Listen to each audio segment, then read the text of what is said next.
Hello everyone, good morning, good afternoon, wherever it is in your time.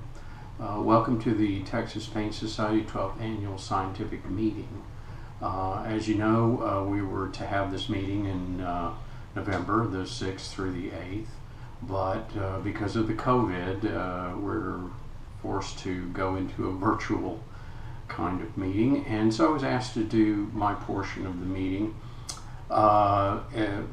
via a video, and so that's what I'm going to try to do. Please excuse my video skills, but I'll try to make it work out for us. I'm going to present today an exercise program called 30 times 5. Initially, previously, I had presented a program in meditation and a program in Tai Chi. And Krista asked me if I would be able to do something that was similar. So I decided I would go ahead and do 30 times 5. 30 times 5 is a program that I developed for the patients. It's good for anybody. Anybody can do it. It's a simple program, and it's designed to be a simple program. We want it to be something that requires no equipment. It doesn't require any travel. It doesn't require any kind of uniform or any kind of dress or anything like that. Just something comfortable, pair of tennis shoes. And we wanted to make it easy enough to where anybody could do this. So 30 times 5 is what came out of it. Okay, so here is 30 times 5, which will consist of 30 minutes of walking, 30 push-ups, 30 crunches, 30 squats, and 30 minutes of a meditative exercise. In this case, we will use Qigong.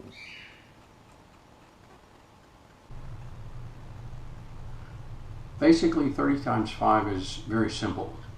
There's 5 things that you do. The first thing that you do is you do 30 minutes of walking. The second thing that you do is you do 30 push-ups. The third thing, you do 30 crunches. The fourth thing that you do is 30 squats. And the fifth thing that you do is 30 minutes of meditation. The idea here is to combine an aerobic component with a strength training component and a meditative component. Most exercise programs eliminate the meditative component. We consider that to not be a part of an exercise program, but in fact it's probably one of the more important parts of it. The idea here is not necessarily to get you going, but to give you a core program that you can do every day. If you do this core program every day, it will help you to improve muscle tone. It will help you to improve blood sugar control. It will help your blood pressure. It will help many things. But mostly what it will help is it'll help you be better at some of the other things that we do for exercise that are more fun. This is just something that is, I don't want to say it's not fun to do or boring to do, but it really doesn't matter. We're just doing it to do that, to get the exercises done and do them every day. The idea here is consistency. It is not intensity. This is not going to train your aerobic component other than for walking. Okay? Now, it's important to understand that it is for everybody, and it's completely able to be modified. So the initial thing that we want to do is we want to walk 30 minutes. Well, maybe we can't walk 30 minutes, okay? I've had several patients that have come in all different sizes and shapes, and some of them can't always do this. Just to illustrate the point, I'll tell you about a lady that I had that came in to see me, and she was on about 5 or 6 different kinds of medications. Fentanyl, she was on muscle relaxer, she was on hydrocodone for breakthrough pain, she was on a benzo, she was on an antidepressant, she was on several other things. And she had fibromyalgia, or severe chronic fatigue fibromyalgia. She started out, didn't really want to do it, like most of us, and she began to, resist, but eventually she decided, well, I'll give it a try and I'll see what happens and I'll see what goes. So we decided that we'd start with her walking, and she could walk about a minute out the door and a minute back. So her walk was 2 minutes. She couldn't really do any push-ups, so we tried knee push-ups. She couldn't really do that.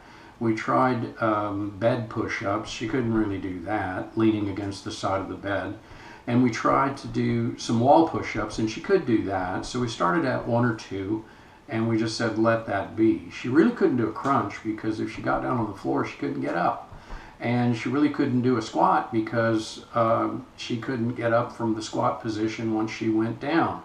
So we said, okay, fine. We'll start there with a walk of 2 minutes, 1 minute out, 1 minute back, and 1 wall push-up per day.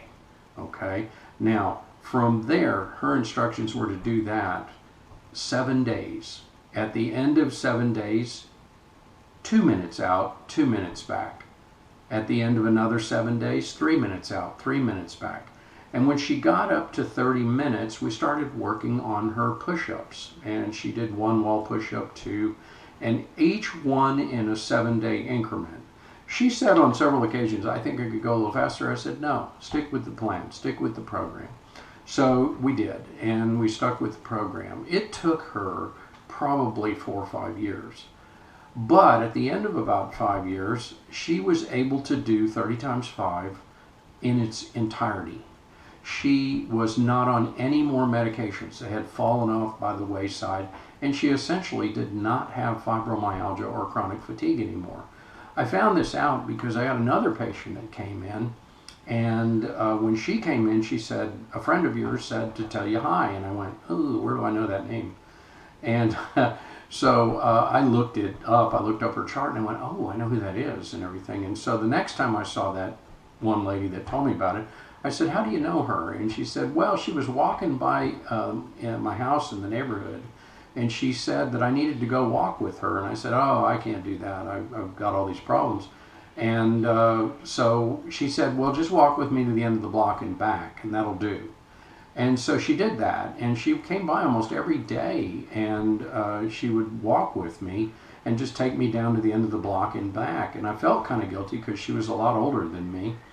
But she seemed to be doing pretty well, and she slowly started getting me on this program, and I kept doing it, and I kept doing it, and pretty soon I was doing all of it, and it had solved a lot of my problems. So she just wanted to say, you know, thanks for doing this program. So I think it's important to understand what they were doing. They were doing a little bit at a time, one little bit at a time. And each of the times that they made an increase, it was in 7-day increments, okay? And just a little bit of an increase at a time. The idea behind this is not to stress the body, not to create any stress. This whole program is to be done without any stress. I really try to tell people about the concept of a metabolic currency or a metabolic debt. I think that when we do things and we are sore the next day, all of the benefits that we've had from the exercise, we now have to use that metabolic currency to repair the problems that we have created by doing too much. That's okay in many cases. Obviously, there are several kinds of exercise, and I like to divide them into 2 major categories.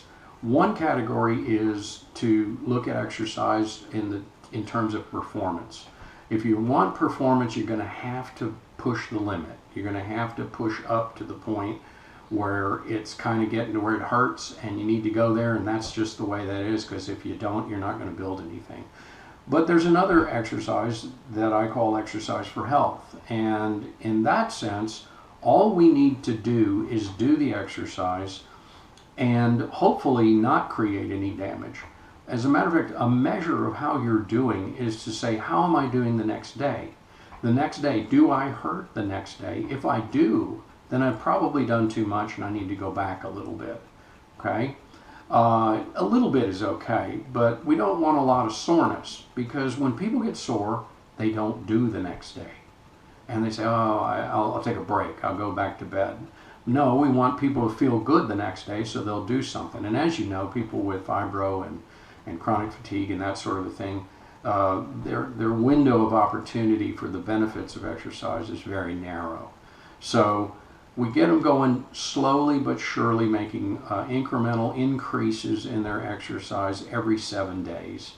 And it doesn't matter how long it takes, because I'm going to ask them to do this basically for the rest of their lives anyway. So nobody should be in a rush, nobody should be in a hurry. The exercises can be done in many ways, and we'll talk about that in a little bit. Let's move on, and we'll get down to where we start the exercises. Okay, so the first thing that we do is walking. As you can see, one way of walking is just to use a treadmill. And this is a nice, easy way to do this, especially for patients. Weather's not always great. It's sometimes too hot, too cold, sometimes raining. But you can always do your treadmill. You can always walk on your treadmill. And you can adjust the speed, and you have a nice timer. So that works very well. It's not important to necessarily walk that fast. As you can see, I'm going about 2.5, 3 miles an hour here. It's not really that difficult to do. It's just a matter of doing it, just walking. Especially in the beginning, try a little bit less and work your way up. And you'll get to your 30 minutes, and that'll be easy enough. You want to just continue along and have a nice steady pace. Sometimes we might prefer to walk outside, especially when the weather is really nice, or you can go out along a country road. Okay, now that we have our walking in, we can move along to doing our push-ups. So we've got 30 times 5, 30 minutes of walking, or whatever else we can do. It's not important how much, 30 minutes is just a goal. And the goal can also be adjusted. Some people might want to go 40 minutes, 45 minutes, even an hour, and that's perfectly fine, as long as you build up slowly. So we move back to the inside, and we start talking about our push-ups. There are many ways of doing the push-ups, and I like to use some aids like these. These are called perfect push-ups, and they help, but remember, this is equipment, you do not need equipment, okay? And I'll show you why I like those in just a minute.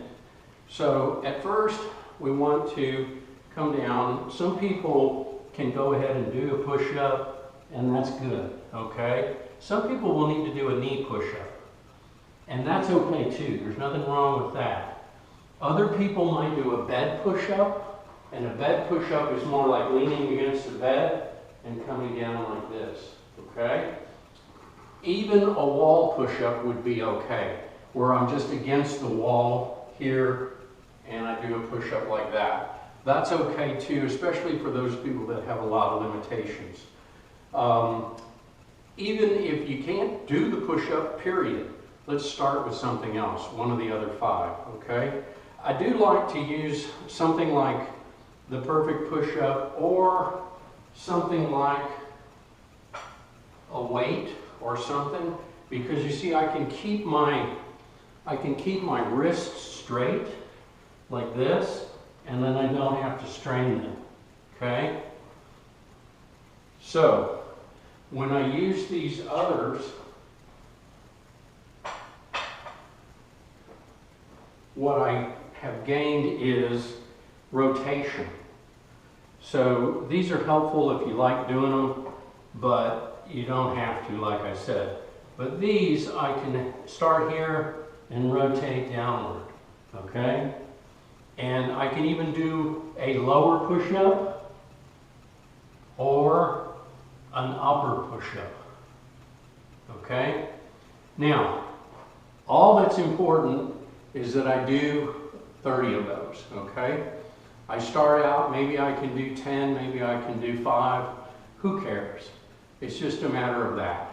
So, what I like to do with this is start out doing the push-ups, and we'll do 15 initially, and then we'll do 15 again at the end. And we'll do the lower push-ups and the upper push-ups. The reason is because when I do the meditative component, the Qigong, the 8 brocades as well as the 8 pearls, there is a very strong element of the McKenzie exercises that you're going to see in this. And if I can incorporate the rest of the McKenzie exercises here, that is good, because now I'm not only doing my strength training, my aerobic training, my meditative, but I'm also doing things to align the spine and help with any kind of degenerative changes in the spine by aligning and straightening out the spine with the McKenzie exercises. So the first thing that I'm going to do is I'm going to go to my push-ups, and I'm going to go here, and I'm going to do the lower push-ups. So I'm going to come here and I'm going to do 1, 2, 3, 4, 5, 6, 7, 8, 9, 10, 11, 12, 13, 14, 15. And then I'll come from there. Now, I'm going to come down onto my knees and go into really kind of a modified child's pose. Come back and get that lower back stretched a little bit, okay? Then I'm going to come forward and go into a modified McKenzie 1 pose, okay? I can come back to that modified child's pose, and then I can come into a McKenzie 2 pose, and the way that I get there is I try to get my belly button on the ground and bend my arms just enough to where I can arch up a little bit. The purpose of this is not necessarily to arch. The purpose of this is to lengthen the spine. So then I'll come back again into my modified child's pose, and then I'll do full number 3 McKenzie all the way up like that, okay? The purpose here is I'm lengthening the spine. I want to lengthen it. I'm not just arching it. Arching it can often aggravate facet problems, and lengthening is where we want to go to increase the length of the intervertebral distances so that the disc that has been degenerated and squashed down can now lengthen, and that can often alleviate some symptoms. So that's why we do that. Now, when I move over to the crunches, it's not so much important how you do them, but make sure you're protecting the back. A nice way of doing it is to lay down on the floor, bend the knees, and lean. I'll get yourself all the way back, and then just come up enough to where you feel it tightening in the abdomen. You don't really need to go any further than that. So down a little bit, crunch up. Down a little bit, crunch up. Okay? And we'll do 15 of those. My favorite thing, however, to do with the crunches is to move over here. Okay, this is what is known as a gravity arc. It is yet another tool that you don't need, but it's another one that can make it nice. There's a gradual arch to this that allows you to stretch your back. So if you get on this, and I hook my legs underneath, like so, and I lean back and give myself a little bit of room to stretch like this, I can cross my arms over and I can do my sit-up this way, okay? This works very well because I can go here and I can adjust how far I want to go. I can go back a little bit, I can go back all the way, and then I can also even do twisting. So I can come up and twist. Now these are things that people wouldn't do right away, but they can be very good for the spine. The other thing that we can do with the spine is full extension of the spine. And we can do that with kind of a modified Qigong exercise where I lay down on my back like this, and I take a breath in as I come up, and I breathe out. You do a few of these, and all of a sudden you start to feel your spine go into a full extension, okay? The biggest part of this, though, is to do the breathing. Breathe in and out, in and out. And even sometimes you'll attract the cat. This is a good way to do this. There is another way of doing the crunches.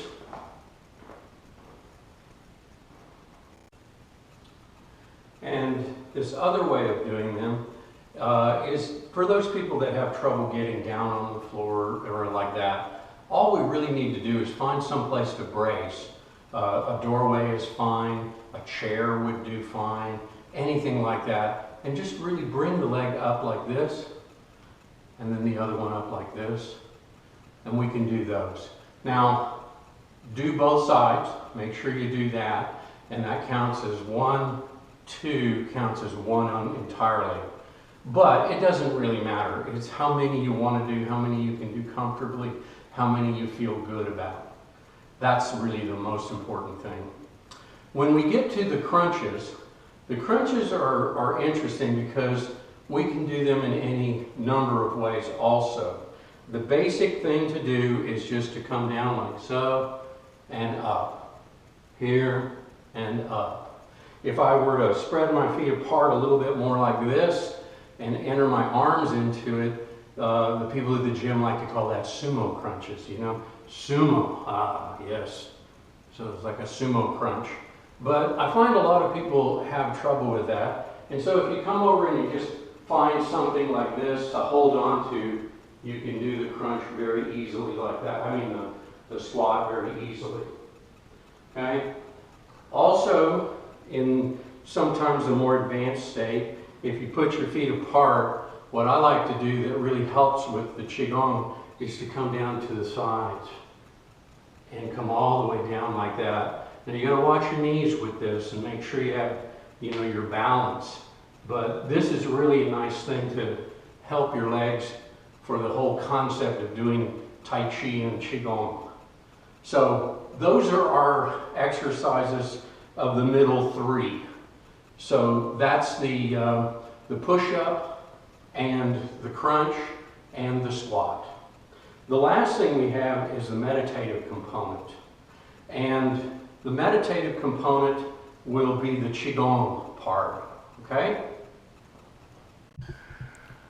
These are the 8 brocades. The first is to reach skyward. The second is drawing the bow. The third is heaven and earth.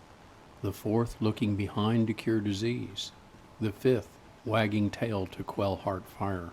The sixth, bending forward to heal. The seventh, punching with angry eyes. And the eighth, white crane flies to heaven. These are the 8 pearls. The first is to open the heart. The second is the turtle retracts his head. The third is the turtle looks to heaven. The fourth, the dragon turns his head. The fifth, the white crane bows down. The sixth, monkey tilts his head. The seventh, around the world. And the eighth, sink the shoulders. Okay. Now, we've talked a little bit about the 2 Qigong exercises. I think it's important to say at this point that there's a lot of meshing that's going on with these 2 exercises that we're going to do. We did the 3 parts of the McKenzie exercises where one was flat, one was slightly arched, and one was arched all the way. All 3 lengthening the spine. The other exercises that we're going to do, the Qigong exercises, are also going to help the spine, and they very much work really nicely with those McKenzie exercises. So the first one that we're going to do is called the 8 brocades, okay? So if I stand here, let's see if you can see everything, yeah. If I stand here like this and I have my feet together, then I can bring my hands up and 1, 2, 3, and then interlace the fingers and go all the way up and then turn it over and go all the way up. This is reaching skyward, okay? Now, I then release the fingers and they come all the way down, the hands come down, and as I get to about waist level, I'm going to step left, block left, strike left, cross hands, and turn. Okay? My hands then come all the way around, and the back of my hands are facing each other. So you can see what I've done here is this is complete collapse of the chest, okay? And then I draw the bow to the left, just like I'm shooting a bow. I draw it to the left, but I really want to expand the chest here because this is my inhale. I'll inhale like this and then exhale like this. Inhale like this and then exhale like that. Okay, you can do that 1, 2, and that's enough. If you'd like to do it some more, you can do that too. But I like to keep the program simple so that it's easy for people to do and they can get through doing it. So just those 2 is enough. So once I've come back to this point, my hands go out and I step in and down they go like this. The next one is heaven and earth. And I'm going to get my left hand up like this, facing the sky, and the right hand facing the earth. And this is a diagonal stretch, okay? Then I'm going to switch the hands and do another, okay? Then this hand comes down like this. Once again, I'm going to step left. I'm going to block, strike, cross hands, and turn, okay? Then I'm going to hold a ball in front of me. This is a ball of chi, okay? And I'm going to hold that right in front of this dantian area, okay? So I'm going to hold that ball right there like that. And I'm going to turn and look backwards to cure disease, okay? So I'm going to turn all the way, everything that I can go. Then I'm going to breathe in and out, okay? In and out. If you get a little pop, that's probably good. And out. Okay, so this is looking behind to cure disease. Then I'm going to step in like this, okay, and I'm going to do wagging tail to quell heart fire. Okay, so let me go back a minute to here and do this and turn here and here. Okay, all right. Then I'm going to take the ball of chi. And I'm going to go all the way up. Okay, take the ball of chi to heaven. Turn to the left. Come all the way around, wagging tail to quell heart fire. Okay, and then turn in. Breathe in, and then out. In, and out. Okay, so wagging tail. The next thing I'm going to go is here. I'm going to reach around behind and bring my hands up as much as I can onto the lower back here. I'm going to follow the bladder meridian. It's on the back. Down behind the legs and then off to the sides of the legs as I come all the way down. This is traveling along the bladder meridian. Then I'm going to come around the front to the kidney meridian, form a prayer hands, come all the way up, out, and about halfway, thump. Okay? This thumping is important because the thumping sends a shock wave through the bones. This shock wave signals the bones to get stronger. Bones are piezoelectric crystals. And when they get shocked like that energy that goes through them, that electricity that is generated by the crystalline formation in the bones, in the calcium apatite, that energy actually stimulates the osteoblasts to build bone, to build more bone and make your bones stronger. So this is a bone building exercise in Qigong. It's just what we call thumping. Okay? And then my hands come all the way down. Okay? At this point, I'm going to step left again, block left, strike left, turn, cross hands, and I'm going to come down and make fist with my palms up. This is punching with angry eyes. We don't need to be angry. We don't need to have the angry eyes. What we want, and we've got enough of that in our world today. So we really just want to stimulate the liver and the gallbladder. And the way that we do that is we punch, okay? And then left is first, and then right. But we'll make it a little bit more complicated. So we're going to punch with the left, turn down, grab, and pull back. Punch, down, grab, and pull back. Okay, punching with angry eyes. Then I'm going to step back in, hands go up and around. Okay, and then white crane flies to heaven. So I'm going to go 1/4 of the way out and down. That's the exhale. Then 1/2, inhale, exhale. Then 3/4, inhale, exhale. And then all the way, big breath, big as you can get. And then come back down, the hands cross, they land on the dantian, and we are now standing like bamboo. So at this point, you want to stop for a moment, close your eyes, let them be soft. Imagine that you're just standing in a field, you're like a stalk of bamboo. Let yourself blow with the wind and move around. The symbolism of the bamboo is that it is supple, it's pliable. So even though the mighty wind blows, the bamboo doesn't fall because the bamboo gives with the wind. And this is part of the essence of Tai Chi and meditation, is to adapt. Okay? All right. Now we're done with that part, okay? So those are the 8 brocades.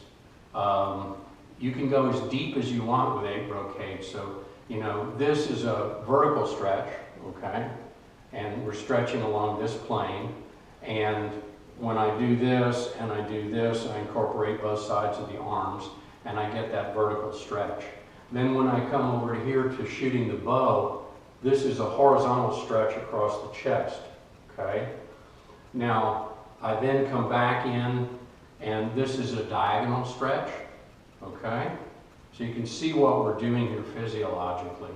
Then we're going to come here and we're going to stretch the spine, okay? But we're going to turn it one direction and then the other direction. So that's a unilateral curvature of the spine, going both ways. Then once we come here, we come up, we're going to incorporate the hips and the pelvis and the spine itself, and we'll come all the way around, okay? Like that. And then when we come in, we're going to do full forward flexion, okay? And then full extension, okay? Full extension and the thumb, okay? And then the next thing we're going to do is this punching with angry eyes. When we do this, you'll notice that my eyes stay straight and they look straight ahead. And when I punch, the bottom of my spine goes this way, but the top goes this way. So this is a double stretch. It's going opposite ways like that, okay? And that's important to stretch the spine both ways. Then we come back and we do the white crane flies to heaven, and there's a little bit of flexion up, down, and then all the way into full extension, okay? These exercises tend to stretch the meridians. So I've got governor vessel when I'm doing this, that's along the back. And then I've got lung and large intestine when I'm stretching like this. Now these are meridians, not organs.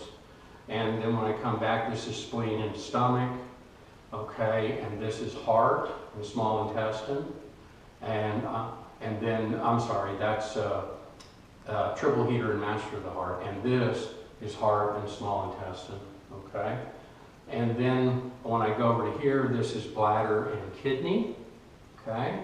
And when I come over to the punching, this is liver and gallbladder. And when I come back to white crane flies to heaven, that is the conception vessel right along here.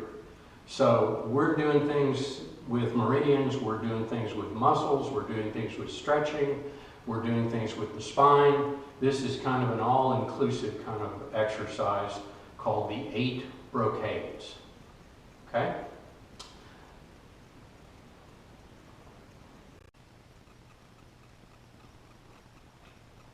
Okay, so the next thing that we're doing is the 8 pearls, okay? The 8 pearls involve mostly the cervical spine, okay? And they're a nice complement to the 8 brocades, which we did mostly the lumbar spine, but also a little bit of thoracic spine. And these 8 pearls are really designed to complement that, okay? The 8 pearls start with your feet together, okay? And then I'm going to lift my left heel, step out, and then down, okay? I'm going to root at this point, root, attached to the earth. And then I begin by letting my hands come up, the wrists lead the hands, and then the wrists lead the hands on the way down. And then I'm going to open the heart. This is the first movement, open the heart. You can feel when you do this, you open up and this separates the chest, and the head naturally wants to come back and be on top, okay? So the first movement, open the heart. The next movement is turtle retracts his head. So the turtle pulls his head back, and then he juts it out. And then he retracts the head, and then it juts out. And he retracts the head, and he juts out. 3 times is generally good enough, okay? From there, turtle gazes at heaven. I pull back, and then I'm going to come all the way up, and then down, and then out. So I'm going to breathe in, out, out, out. Breathe in, out, out, out. Okay? And the next one that we do is called dragon turns his head. So I'm going to take my left hand and it's going to come up. Now, we're going to use this point a lot here. This is Master of the Heart 9 and this is Master of the Heart 8. These are acupuncture points. If I pull my finger down there, it falls right in between these first 2 bones here, and there's a little dent there, and that's called Master of the Heart 8. So there. This tip of the finger is Master of the Heart 9. And dragon turns his head. I'm going to go from this position here, come up and touch right there. This is called stomach 6. And I'm going to turn my head and give a little extra push with that Master of the Heart 9. And then I'm going to turn it the other way and a little push.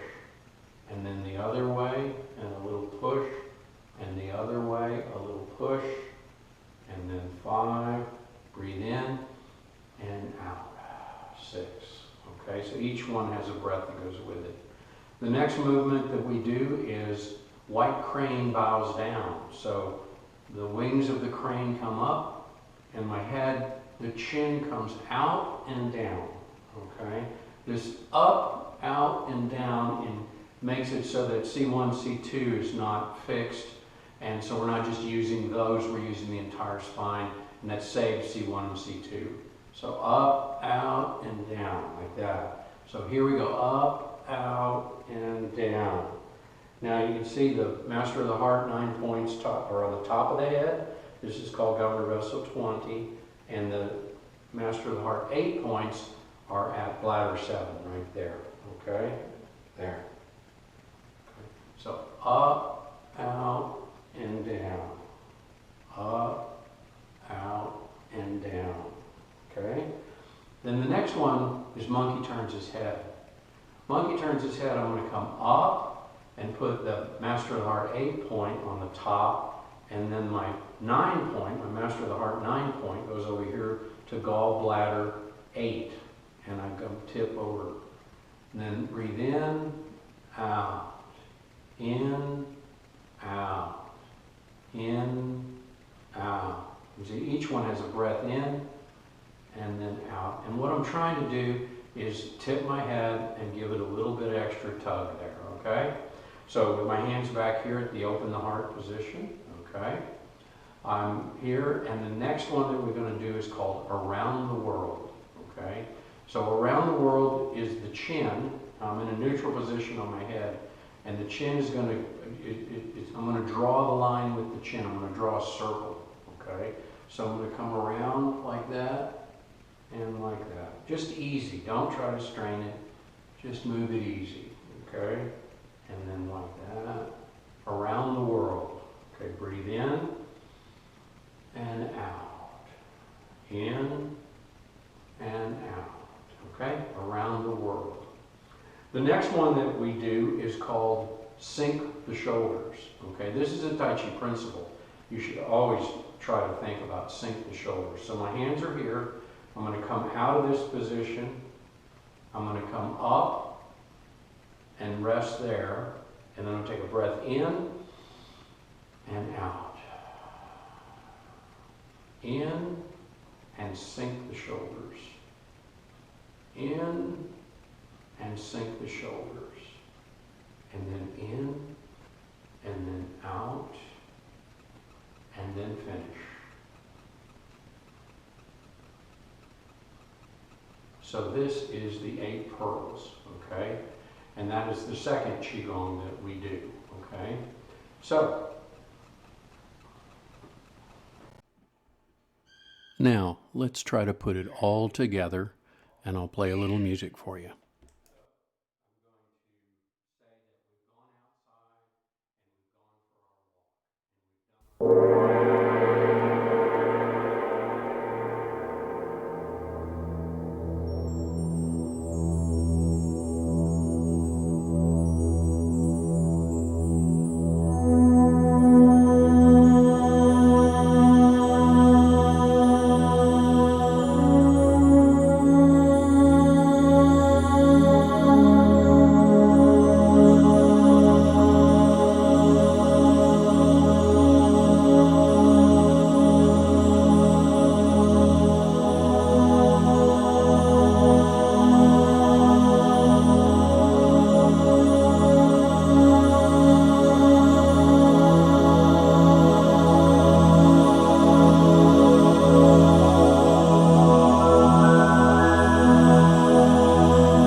So now we've done our 30 times 5, and you should be able to feel like you did a little bit of something there. It wasn't too hard, and hopefully tomorrow you can do it again and you won't have any soreness or anything like that. That's really important, especially if you're a fibromyalgia patient.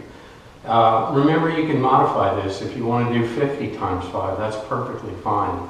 But I think 30 is a reasonable goal to start with, and so we'll do that.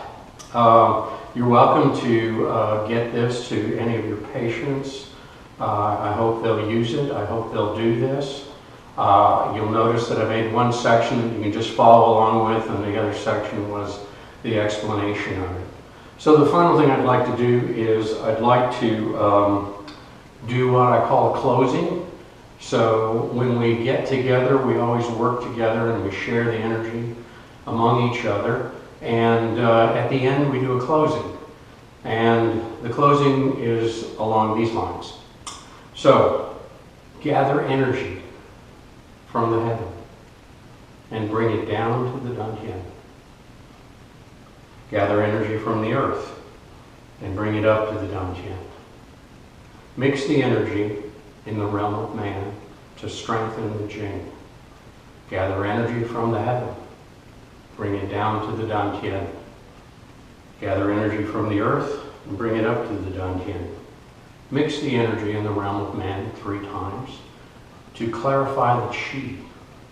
Gather energy from the heaven. Bring it down to the Dantian. Gather energy from the earth and bring it up to the Dantian. Mix the energy in the realm of man 3 times to brighten the Shen. Hold the ball of energy with your hands, right hand on top, and compress the energy 9, 8, 7, 6, 5, 4, 3, 2, 1 into a compressed ball of Qi. Place that ball of Qi at the opening or the gate of the Dantian and cover. Open the gate of the Dantian by turning counterclockwise in ever-increasing circles. 2, 3, 4, 5, 6, 7, 8, 9. Stopping at 9, stop at the heart. Okay, place the ball of energy inside the Dantian. 9, 8, 7, 6, 5, 4, 3, 2, 1. Ever decreasing circles. Take a breath through your nose with your tongue up. Let the tongue go down, swallow the elixir, sending it to the Dantian. Blow on the coal of the Jing, igniting the fires. Another breath in, tongue up, tongue down, swallow the elixir, blow on the coal of the Qi.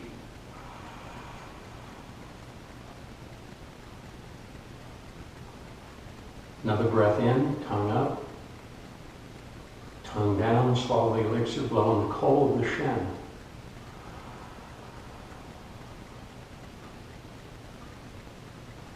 Breathe naturally. Every day, in every way, my Jing gets stronger and stronger, better and better. Every day, in every way, my Qi gets clearer and clearer, better and better. Every day, in every way, my Shen gets brighter and brighter, better and better.